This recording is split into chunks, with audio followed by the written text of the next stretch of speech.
Hello viewers, আসসালামু আলাইকুম। Welcome back to Mahira's mamma YouTube channel এবং ফেসবুক পেজ থেকে। আজকে হচ্ছে সকাল সকাল একটু উঠে পড়েছি, তার কারণ হচ্ছে হঠাৎ করে গেস্ট আসবে, তো এই জন্য একটু রান্না বান্না করতে হবে। রান্না বান্নার চাপ বেশি, তো এখানে মুরগি গোস্ত, তারপরে হচ্ছে যে ইলিশ মাছ কেটে কুটে নিয়ে আসছিলাম, এনে তারপরে এটাকে ভিজিয়ে প্রসেসিং করার জন্য আবার রেখে দিয়েছি। তো তারপরে মাহিরা ঘুম থেকে উঠলো, ওকে নিয়ে বারান্দায় আসলাম, কিছুক্ষণ সময় কাটালাম। তো একটা কথা আপনাদের সাথে শেয়ার করি, গতকাল মোবাইল ফোন স্ক্রলিং করতেছিলাম আর দেখতেছিলাম ইতালির পরকীয়ার একটা ভিডিও একদম ভাইরাল হয়ে গেছে, সবাই এটা নিয়ে বলা বলি করতেছে। আসলে আমি এটাই বুঝি না, একটা সন্তান থাকা অবস্থায় সেখানে তিনটা সন্তান ওনার, এর ভিতরে যায় কিভাবে? একটা সন্তান হওয়ার পর দেখা যাচ্ছে যে সব প্রেম ভালোবাসা বলেন আবেগ বলেন ওই সন্তানের উপরেই তো বিলিয়ে দেওয়ার কমতি মেবি হয়ে যায়, যে আমি আমার সন্তানকে সময় দিতে পারতেছি না বা প্রপারলি ওকে যত্ন নিতে পারতেছি না, এর মধ্যে আবার পরকীয়ার চিন্তা ভাবনা আসে কীভাবে সেটাই বুঝতেছি না। আল্লাহ মাফ করুক আর হেদায়েত দান করুক, আর আমরা যারা আছি আমাদের মধ্যে এগুলো না আনুক। আসলে এটি হচ্ছে শয়তানের প্রচারণা, এছাড়া আর কিছুই না। কি বলবো আর। তো আসলে এরকম আমরা না করি, অ্যাটলিস্ট সন্তানদের দিকে তাকিয়েও হলো সংসারটাকে যতটুকু বাঁচিয়ে রাখা যায় একটু সৎ থেকে, নিজের চরিত্রটাকে একটু ভালো রেখে যেভাবে থাকা যায় সেভাবেই আমি মনে করি যে থাকা উচিত, আলহামদুলিল্লাহ। আর জীবনটা কয়দিনের, হ্যাঁ, আল্লাহ পাক হয়তো আমাদেরকে হায়াতে বাঁচিয়ে রেখেছে বা রাখবে কিছুদিন, এর জন্য আলহামদুলিল্লাহ। কিন্তু কত কত অল্প বয়সের মেয়েরা ছেলেরা মানুষ মারা যাচ্ছে, হ্যাঁ, উপভোগও করতে পারে না জীবন কি। তো সেই জায়গায় আমরা পৃথিবীতে থেকে এইসব নোংরামিগুলো না করাই ভালো।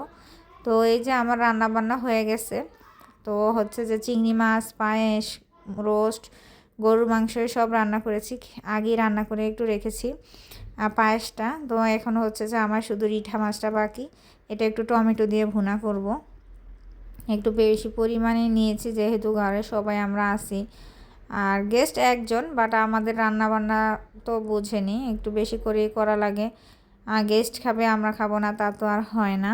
তো এই যে এখানে পেঁয়াজটাকে একটু ভালোভাবে ভেজে নিব আর কি। আর রান্না বান্না একা হাতে করতে অনেক কষ্ট হয়, কষ্ট হয়ে যায়, কিন্তু তারপরও করতে ভালো লাগে।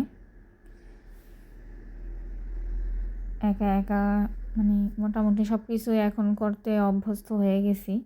প্রথমে একটু কষ্ট হলো, এখন মোটামুটি সবটাই সামাল দেওয়া যায় আর কি। একটু যদি আগে জানতে পারি যে কেউ আসবে 1-1.5 ঘন্টা আগে, তো সামাল দেওয়া যায়।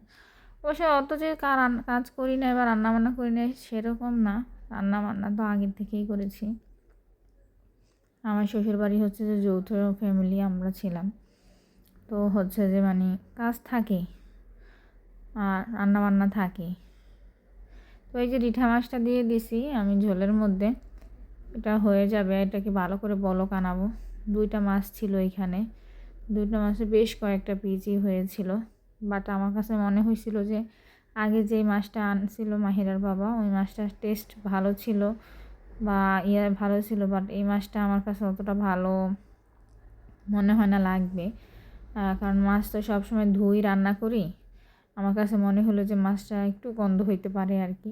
তারপর আমি যথেষ্ট পরিমাণ চেষ্টা করছি লেবু টেবু দিয়ে ধুয়ে, যাতে এটা পরবর্তীতে খেতে খারাপ না লাগে, ভালোই লাগে। তো এই যে মাছ হয়ে গেছে, এখন এটার মধ্যে ধনেপাতা দিয়ে ভালো করে বলক নিয়ে আসলাম। জিরার বাটাও দেওয়া হয়েছে এটার মধ্যে, সেটা আপনাদের সাথে শেয়ার করতে পারিনি, একটু কষানোর মধ্যে জিরা বাটাও দিয়েছি। তো রান্নাবান্না প্রায় শেষ পর্যায়ে, এখন ভাজাভাজিতে চলে আসলাম। এক চুলোতে করলা ভাজি দিয়ে দিছি, আরেকটাতে ইলিশ মাছ ভাজা, যেন তাড়াতাড়ি হয়ে যায় কারণ গেস্ট আবার চলে আসবে। তো এই ছিল আমাদের গতকালকের আয়োজন। তো সবাই ভালো থাকবেন, সুস্থ থাকবেন, যে যেখান থেকে দেখছেন কমেন্টস করে জানাবেন। সবাইকে অনুরোধ রইল পুরো ভিডিওটি দেখার জন্য, দেখতে ভালো লাগবে। আর আল্লাহ পাক আমাদের সবাইকে ভালো রাখুক, সুস্থ রাখুক, আমাদের মন মানসিকতা ভালো রাখুক, তাহলেই সব কিছু ভালো থাকবে। এটাই হচ্ছে বড় কথা, এই আর কি।